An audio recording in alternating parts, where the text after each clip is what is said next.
Market లో invest చేసి మీ డబ్బులు డబుల్ చేసుకోవాలనుకుంటున్నారా? సుందరరామిరెడ్డి గారి లైవ్ సెమినార్ కి అటెండ్ అవ్వండి. నమస్తే, నేను విజయ్. ఓవైపు దసరా సీజన్ నడుస్తుంది, అందరూ కూడా పండుగ వాతావరణంలో ఉన్నారు. అయితే మధుప్రియులకు, ముఖ్యంగా బంగారం కొనాలనుకునేటువంటి వారికి ఇది ఒక breaking news and shocking news. ఎందుకంటే బంగారు వెండి ధరలు ఆకాశాన్ని నడుతున్నాయి లైఫ్ టైంలోనే. సో రికార్డు స్థాయిలో అటు గోల్డ్ కావచ్చు, వెండి కావచ్చు, ఈ రెండు కూడా ఆకాశాన్ని తాకుతూ ఆల్ టైమ్ రికార్డ్ సాధించాయి. ముఖ్యంగా బంగారు 1,19,500 రూపాయలు 10 గ్రాములు ఉంటే, అలాగే వెండి ఏకంగా ఒక్క రోజులోనే 7,000 రూపాయలు పెరిగి 1.5 లక్ష వరకు చేరుకుంది. అసలు ఈ రేట్లు ఈ స్థాయిలో పెరగడానికి కారణాలేంటి? ఇంకా పెరుగుతాయా, లేదంటే పండుగ తర్వాత తగ్గే అవకాశం ఉందా? దీని గురించి డిస్కస్ చేద్దాం. మనతో పాటున్నారు సీనియర్ మార్కెట్ అనాలిస్ట్ ప్రభు గారు. నమస్తే ప్రభు గారు. నమస్తే అండి. ప్రభు గారు, ఎవరు ఊహించని విధంగా, అంటే లాస్ట్ డిసెంబర్లో మనం చూస్తే లాస్ట్ ఇయర్ దాదాపుగా 79-80 వేలు ఉన్నటువంటి ధర ఇప్పుడు ఏకంగా 1,20,000 వెళ్ళిపోయింది గోల్డ్. అదేవిధంగా ఈ వారం రోజుల్లోనే ఇక వెండి విషయానికి వస్తే 19,000 పెరిగి దాదాపుగా 1.5 లక్షకు చేరుకుంది. సో ఇంకా పెరిగే అవకాశం ఉందా, లేదా తగ్గే అవకాశం ఉందంటారా రాబోయే రోజుల్లో? అంటే డిఫరెంట్ పారామీటర్స్ ఉన్నాయి. ఎందుకు అంత పెరుగుతుంది అన్నదానికి చూద్దాం. అసలు యాక్చువల్ గా ఇంట్రెస్ట్ రేట్లు యుఎస్ ఫెడ్ లో తగ్గించారు. రేపు మార్నింగ్ ఆర్బీఐ మీటింగ్, రేపు కూడా మనకి 25 బేసిస్ తగ్గిస్తారా, లేకపోతే మన దగ్గర స్టాండ్ చేయొచ్చు. బట్ యుఎస్ ఫెడ్ లో నెక్స్ట్ క్వార్టర్ కూడా 25 బేసిస్ చేయాలని చెప్పి పవెల్ గారిని ట్రంప్ గారు బాగా ప్రెజర్ చేస్తున్నట్టున్నారు. సో డెఫినెట్ గా అంటే ఇన్ఫ్లేషన్ కంట్రోల్ లేకుండా ఇంట్రెస్ట్ తగ్గించడం. సో ఇప్పుడు ఏమవుతుంది, ఆ అసెట్ క్లాస్ లో గోల్డ్ పెరుగుతుంది. ఇంట్రెస్ట్ రేట్ తగ్గినప్పుడు గోల్డ్ మీద వెళ్తారు కాబట్టి గోల్డ్ పెరిగే ఛాన్స్ లేదు. అందుకనే ఇంకా పెరుగుతుందా అంటే ఈ ప్రాబిలిటీ చూసేదానికి probability of going high is hire. International allowance ఎంత ఉందండి? 3,600, 3,700 ఉంది. అది 4,500 దాకా వెళ్లే ఛాన్స్ ఉన్నాయి, ప్రొవైడెడ్ ట్రంప్ డాన్సులు ఇంకా కంటిన్యూ అయితే. అంటే నిన్న కూడా షూటింగ్ చేసే వాళ్ళ మీద 100% అన్నారు. కొత్త ఇష్యూ తీసుకొచ్చాడు ఆయన. సో ఇప్పుడు మళ్ళీ కాపర్ మీద కూడా ట్యాక్స్ చేస్తారన్నాడు. H1B ఇష్యూ నడుస్తున్నప్పుడే అది ఇంకా డిస్కౌంట్ కాకుండానే మళ్ళీ కొత్త ఇష్యూ తీసుకొచ్చాడు. ఫార్మా మీద 250% అనేది 100% వేసాడు ఆయన. ఓ రకంగా ఎప్పుడు ఎలా రియాక్ట్ అవుతుందో తెలీదు. ఇంకా 3 ఏళ్ళు ఉంది. అందుకనే ఉంది ఈక్విటీ మార్కెట్ కొంచెం ఇబ్బంది పడుతుంటే ఈ 3 ఏళ్ళు ఇబ్బంది పడాలా?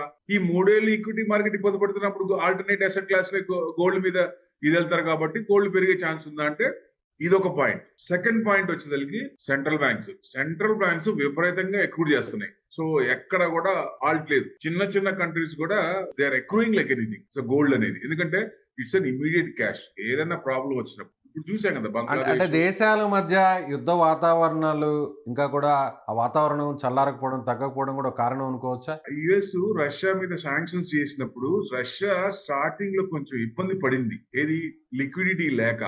ఆయిల్ అమ్మితే గానీ వాళ్ళ క్యాష్ రాదు. సో ఆయిల్ అమ్మిన తర్వాత మనం కొనుక్కున్నాం, తక్కువలో ఇచ్చారు, $30 తక్కువలో ఇచ్చారు, అది కొనుక్కున్నప్పుడు ఇదైంది, మనకు ప్రాఫిట్ కాబట్టి మనం కొన్నాం. సో వాళ్ళకి క్యాష్ వచ్చిందని. ట్రంప్ గొడవ కూడా అదే కదా, మీరు ఆయిల్ కొన్నారు, ఉక్రెయిన్ వార్ మీదే ఇచ్చేసారని. చైనా కూడా తీసుకుంటుంది కదా, మరి చైనా మీద ఎందుకు చేయలేదంట? సో ఆయన ఏకపక్షంగా ఇండియాని ఇబ్బంది పెడుతున్నాడు ఆయన, ఇది డౌటే లేదు. సో మన వాళ్ళని కూడా గొలుసు లేచి పంపించాడు అక్కడి నుంచి. అది అన్ని రకాలుగా ఏ రకంగా ఇబ్బంది పెట్టకూడదో ఇబ్బంది పెడుతున్నాడు ఆయన. ఇప్పుడు ఇంట్రెస్ట్ కూడా తగ్గిస్తానంటాడు, ఇది ఇన్ఫ్లేషన్ కంట్రోల్ లేకుండానే. వాళ్ళు అనుకున్న రేంజ్ లో ఇన్ఫ్లేషన్ లేదు, హైయరే ఉంది. కానీ ఈ ఇంట్రెస్ట్ రేట్ తగ్గించాలనే ఉద్దేశంతో ప్రెషరైజ్ చేసి ఆ ఇంట్రెస్ట్ రేట్ తగ్గిస్తున్నాడు. సార్, ఒక సీనియర్ మార్కెట్ అనలిస్ట్ గా వాట్ ఎవర్ రీజన్స్ ఏదైనా కూడా ఒక సామాన్యులకి అర్థమయ్యే విధంగా ఈ ధరలు ఇక ఎన్ని నెలల పాటు, ఎన్ని రోజుల పాటు ఇలాగే ఉండే అవకాశం ఉంది? ఇంకా కూడా మార్కెట్ ప్రకారం చూస్తే పెరిగే ఛాన్సెస్ ఎక్కువ ఉన్నాయా, లేదంటే తగ్గే ఛాన్సెస్ ఏమన్నా ఉన్నాయా? గోల్డ్ ఆర్ సిల్వర్ ఇన్వెస్ట్మెంట్ కానీ లేదా పర్చేసింగ్ కానీ? పర్చేసింగ్ అంటే ఎందుకు చేస్తామండి? ఏదైనా మ్యారేజ్ ఉంది ఇమీడియట్ గా, then we have to buy. 1,00,000 ఉండండి, 2 లక్షలు ఉండే, 2.5 ఇవ్వండి. పెళ్లి ఉందంటే అమ్మంటే ఈ సీజన్ లో చేయాల్సిందే, తప్పదు. సో దానికి ఎదురు లేదు. ఇప్పుడు నెక్స్ట్ ఇంకా ఏదైనా ఉంది గోల్డ్ ఇన్వెస్ట్మెంట్ పరంగా గోల్డ్ వేస్ట్. కానీ రేట్లు పెరిగిపోతున్నాయి కదా సార్. మీరు ఇప్పుడు ఇన్వెస్ట్మెంట్ పరంగా గోల్డ్ అనేది బెస్ట్ ఆప్షన్ కాదు అంటున్నారు. ఇప్పుడు లాస్ట్ December 31 లో చూస్తే 79,000-80,000 ఉన్న గోల్డ్ ఇప్పుడు ఏకంగా 40,000 పెరిగి 1,20,000 పెరిగింది. అంటే ఆటోమేటిక్గా మనకి 70% దాకా రీచ్ అయింది, పెరిగింది. ఈ సంవత్సరం 40% ఇస్తుందా? ఇవ్వదు కదా. ఈ సంవత్సరం ఇచ్చినట్టు ప్రతి సంవత్సరం ఇస్తుందా? గోల్డ్ లో రాదు కదా, అంత పెరగదు కదా. ఎందుకు పెరుగుతుంది అనేది main. International banks, central banks అన్ని ఎక్కువ చేస్తున్నాయి కాబట్టి మెయిన్ అదే కారణం. దానివల్ల పెరుగుతోంది. సో వాళ్ళు ఇంకా కొంటారంటే చైనా కూడా విపరీతంగా కొంటుంది. 2500 మెట్రిక్ టన్స్ కొన్నది ఇంకా కొనే ఛాన్సెస్ ఆర్ దేర్ వాళ్ళకి ఎక్కువ చేసినందుకు. సపోజ్ కనుక చైనా కనుక అమ్మటం ప్రాఫిట్ బుకింగ్ కనుక అమ్మటం మొదలు పెడితే then it will come down. 1,00,000 కూడా కిందకి రావచ్చు, 95 అక్కడ కూడా రావచ్చు. లేదు వాళ్ళు ఎక్రూట్ చేస్తున్నారు, ట్రంప్ డాన్స్లు ఇంకా ఉన్నాయి, సో ఇంకా ఈక్విటీ మార్కెట్ ఇబ్బంది పడుతుంది, రేంజ్ బౌండ్ కదలాడికలు ఉన్నాయి, దెన్ గోల్డ్ పెళ్లే ఛాన్స్ ఉంటుంది. ఈ పారామీటర్స్ అన్నిట్లో పెరుగుతాయి కానీ స్టాండర్డ్ గా పెరగటం కాదు కదా. ఇబ్బంది పడుతుంది కాబట్టి పెరుగుతోంది. అదే ఈ ఇబ్బందులు ఇండియా యుఎస్ రిలేషన్స్ అన్ని టరిఫ్ ట్రమర్స్ అన్ని సెటిల్ అయినాయి అనుకోండి, దడ్ పడే ఛాన్స్ ఉంటుంది. ఎంతవరకు రీచ్ అయ్యే ఛాన్స్ ఉంది? లకారం వరకు వచ్చే ఛాన్స్ ఉంది, అంతకంటే తగ్గపోవచ్చు. ఎందుకంటే మిగతా భయం ఉంది కాబట్టి. ఓకే, అంటే కాన్స్టెంట్ గా స్టాండర్డ్ గా అనేది మాత్రం 1 lakh అనేది ఉంటుంది. కాన్స్టెంట్ గా అని చెప్పలేము. ఒకవేళ ఈ రకంగా వచ్చి పారామీటర్స్ అన్ని సెటిల్ అయ్యి చైనా కూడా అమ్మింది అనుకోండి, ఇంకా లకారం కూడా కట్ అయ్యే ఛాన్స్ ఉంటాయి కదా. ఇప్పుడు మార్కెట్ ఈస్ డైనమిక్, ఎవరో ఎప్పుడు ఎలా రియాక్ట్ అవుతారో చెప్పలేము ఏ కంట్రీ. సో వాళ్ళు కనుక ప్రాఫిట్ బుకింగ్ చేస్తే తగ్గే ఛాన్స్ ఉంటాయి. ఆ ప్రాబిలిటీస్ చూడాలి మనం. జనరల్ గా ఇప్పుడు ఏంటంటే ప్రాబిలిటీస్ గోయింగ్ ఈజ్ హైయర్, పైకే ఉంది కానీ ఇక్కడ పెరుగుతుంది కదా అని ఇన్వెస్ట్మెంట్ పరంగా గోల్డ్ పెట్టకూడదు. నా ఉద్దేశం ఏంటంటే మీకు ఎంత అవసరం, ఇప్పుడు పెళ్లి ఉంది, లేకపోతే ఫంక్షన్ ఉంది, ఏదైనా ఇమీడియట్ 11 months 6 months ఉంది, దెన్ షాప్ కి వెళ్ళి 11 months స్కీమ్స్ ఉంటాయి, ఆ స్కీమ్ లో ఇన్వెస్ట్మెంట్ చేయండి. అదే మీకు 5 years ఉంది, 10 years ఉంది అన్నప్పుడు గోల్డ్ మీకు ఎంత కావాలో ఇప్పుడే బేరీ చేసుకుంటారు కాబట్టి ఇప్పుడు ఇమీడియట్ గా అంత అమౌంట్ కొనకుండా గోల్డ్ ఈటీఎఫ్, గోల్డ్ బీస్ కొనుక్కుంటే ఆ టైంకి 10 years కి మన గోల్డ్ ఎక్రూడ్ అవుతాయి. ఎందుకంటే ఈటీఎఫ్ లో ఇంట్రెస్ట్ కూడా వర్కౌట్ అవుతుంది కాబట్టి కొంచెం రిటర్న్స్ బాగా వస్తాయి. సో అప్పుడు రిడీమ్ చేసుకొని లేటెస్ట్ ఆర్మెంట్ కొనొచ్చు. సపోజ్ ఇప్పుడు కొన్నారు, బిస్కెట్లు కొన్నారు, బిస్కెట్ మీద లోన్ రాదు, డెట్ ఇన్వెస్ట్మెంట్ అవుతుంది. ఆర్నమెంట్స్ కొన్నాం, ఆర్నమెంట్స్ మీద 1 kg per individual, coins 50 coins per individual, అంతకుమించి రావు, అంతకుమించి ఎక్కువ లోన్ రాదు. అంటే ఏమవుతుంది, డెట్ ఇన్వెస్ట్మెంట్ అవుతుంది. సో మనకి ఎంత అవసరమో గోల్డ్ యూసేజ్ కి ఎంత అవసరమో అంతవరకే వెళ్ళాలి, ఎంత పెరిగినా కానీ. ఎందుకంటే ఇన్వెస్ట్మెంట్ పరంగా మీరు అనుకుంటే డెఫినెట్ గా గోల్డ్ కంటే silver best, 100% best. Industrial consumption పెరుగుతోంది, విపరీతంగా పెరుగుతోంది ఇప్పుడు. ఎందుకంటే కంటిన్యూస్ గా 150 దాకా వచ్చింది. సో నెక్స్ట్ 5 years అనుకుంటే 5 years కూడా అవసరం లేదు, కానీ మనం చెప్పే విధంగా ఎక్కువ టైం తీసుకొని ఆ లోపల వస్తే కరెక్ట్, కానీ 1 year లో వస్తుంది అనేది చెప్పకూడదు. కాబట్టి నెక్స్ట్ 5 years టార్గెట్ పెట్టుకుంటే 2 lakhs దాటి 2.5 వరకు వెళ్లే అవకాశాలు కూడా ఉన్నాయి. వెండి కాస్ట్. అవునండి, ఇప్పుడు గోల్డ్ కూడా ఇప్పుడు ఏదైనా చిన్న చిన్న గిఫ్ట్స్ ఇస్తారు మామూలుగా, ఏది ఫంక్షన్కి వెళ్ళినప్పుడు వాళ్ళ దగ్గర ఉన్న వాళ్ళు. ఇప్పుడు ఏమి ఇస్తున్నారు, సిల్వర్ ఇస్తున్నారు. 11,000 12,000 అయినప్పుడు గోల్డ్ కొనాలంటే కష్టం కదా, ఎట్లా కొంటారు? గిఫ్ట్ ఇవ్వడానికి కూడా మనసు ఒప్పదు కదా అంత అమౌంట్ పెట్టి.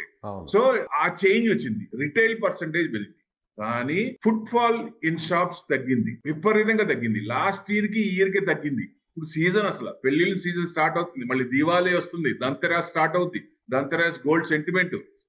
ఇప్పుడు ఇంత రేట్ ఉంటే కొంటారా? కొనేది ఫుట్ ఫాల్స్ బాగా తగ్గింది, మాక్సిమం తగ్గింది అసలు. ఎందుకంటే ఎవరున్నారు షాపుల్లో, మీరు చూసేవాళ్ళు ఎవరున్నారు, ఆల్రెడీ గోల్డ్ కొనుక్కొని ఆ గోల్డ్ రీప్లేస్మెంట్ చేసుకుంటూ బ్యాలెన్స్ ఏదైనా ఎక్స్ట్రా అమౌంట్ పడినప్పుడు ఆ అమౌంట్ పే చేస్తున్నారు, వాళ్ళు తీసుకుంటున్నారు. కానీ ఫ్రెషర్ గా వెళ్ళి ఇప్పుడు 11,000 12,000 ఉంటే కొనడానికి భయపడతారు ఎవరైనా. మిడిల్ అండ్ లోవర్ మిడిల్ కొనలేరు ఇంత ఉంటే. సో ఎవరైనా బాగా ఉన్నోళ్ళు కొంటారు కానీ అందరు కొనలేదు. ఆ ఇబ్బంది అనేది క్లియర్ కట్ గా తెలుస్తోంది. మీ అంచనా ప్రకారం, మీ అనాలిసిస్ ప్రకారం కొనాలి అనుకునే వాళ్ళు లేదా లిటిల్ బిట్ లో ఇన్వెస్ట్ చేయాలి అనుకునే వాళ్ళు గోల్డ్ లో ఎంతకాలం వెయిట్ చేస్తే బెటర్ అంటారు?